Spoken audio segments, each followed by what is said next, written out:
நீங்க பெரிய ஹீரோ ஆயிட்டீங்க. பெரிய ஹீரோ உங்களுக்கு பெரிய இடம் வந்துடுச்சு. ஆனா நான் என்ன செய்வேன்? உங்கள வந்து விஜய் கிட்ட இருந்து பிரிச்சு வைக்கிறதுக்காகவே இந்த ரெய்டு நடத்தப்பட்டிருக்கலாம் அப்படின்னு நினைக்கிறீங்களா? நடத்தப்பட்டிருக்கலாம்ங்கிறது இல்ல. அதுக்கு தான் நடந்தது. வெளியே வேணா ரைடு விஜய்க்கு அப்படின்னு. இந்த விஷயமே பிடி செல்வகுமார் இந்த அளவுக்கு வளர்ந்துட்டாரு. இந்த சிக்கல்கள்லாம் உருவாகுனா விஜய்க்கு அவர் மேல கோபம் வரும், வெறுப்பு வரும். அந்த வெறுப்பை உருவாக்கணும். இது மூலமா அவரை சந்திக்க விடாம தடுக்கணும்.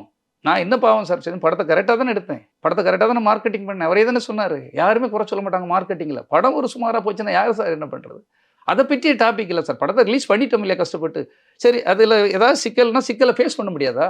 நானே ஃபேஸ் பண்ணி வெளிய வந்துட்டேன் சார். எவ்வளோ சிக்கல்கள். இன்னைக்கு வர அந்த இன்கம் டாக்ஸ் ரைடு பிரச்சனையில இன்னும் சிக்கல்கள் இருக்கு. உங்களுக்கு எவ்வளோ பெரிய ஆளு சார் நீங்க?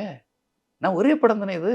இது மூலமா நான் எனக்கு ஒரு ஆசைகள், பாசங்கள் இந்த படத்து மூலமா எங்கேயோ போயிரணும். நம்மள ஒரு பெரிய இடத்துக்கு போயிரணும்னு தானே ஆசைப்பட்டு தானே நானும் இருப்பேன். மனுஷன் தானே சார். இப்ப நீங்க வந்து அதற்கு பிறகு பல மடங்கு ஜம்ப் பண்ணி மேல போறீங்க. நீங்க பெரிய ஹீரோ ஆயிட்டீங்க. பெரிய ஹீரோ உங்களுக்கு பெரிய இடம் வந்துடுச்சு. ஆனா நான் என்ன செய்வேன்? இப்ப நானால வேற தொழிலுக்கு போனேன். அத பண்ணேன், இத பண்ணேன் பண்ணிட்டு இருக்கிறேன் சார். ஃபேஸ் பண்றேன். வேற ஒருத்தன்னா நான் அவர குறையே சொல்லல சார். எப்படி தடுத்துட்டாங்கங்கிற அந்த ஒரு வேதனை இருக்குமா இருக்கா சார்? நான் கண்டிப்பா, வளர்ந்து கண்டிப்பா, ஒரு பெரிய ஹீரோ. அவர் கூடல இருந்து நம்ம எல்லாமே பண்ணலாம்.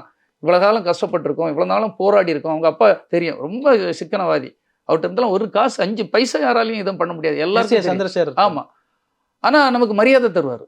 அந்த மரியாதைக்காக நம்ம அவ்வளவு கூடல இருந்தோம். இனியாவது ஒரு கட்டத்துல அவர் பெருசா பாருங்க. நீங்க சம்மந்தமும் இல்லாமலாம் அவ்வளவு பெருசா சம்பாத்தியம் பண்ணியிருக்காங்க, இவ்வளவு பெருசா சம்பாத்தியம் பண்ணியிருக்காங்கன்னு சொல்றாங்க கூட இருந்து. அப்ப நம்ம அவ்வளவு உழைச்சிட்டு நம்மளால அது பண்ண முடியல சார். ஒரு பழத்தை கஷ்டப்பட்டு ஒரு மரத்தை வளர்த்து அந்த மரம் வந்து காயாகி, கனியாகி, பூவாகி நல்ல பழுத்து இருக்கும்போது நல்லா அதை வந்து அந்த பழத்தை பறிச்சு நம்ம நல்லா சுவைக்கலான்னு இருக்க நேரத்துல வேற யாரெல்லாமோ வந்து பறிச்சு தின்னுட்டு அதை வந்து குருவி, பறவைகள், அணிலு, குரங்குலாம் வந்து கத்து இதை எடுத்து தின்னுட்டு இருக்கும்போது நம்ம தண்ணி ஊத்தி நம்ம கூடயே இருந்து வளர்த்தவனுக்கு எப்படி சார் இருக்கும் மனவேதனை?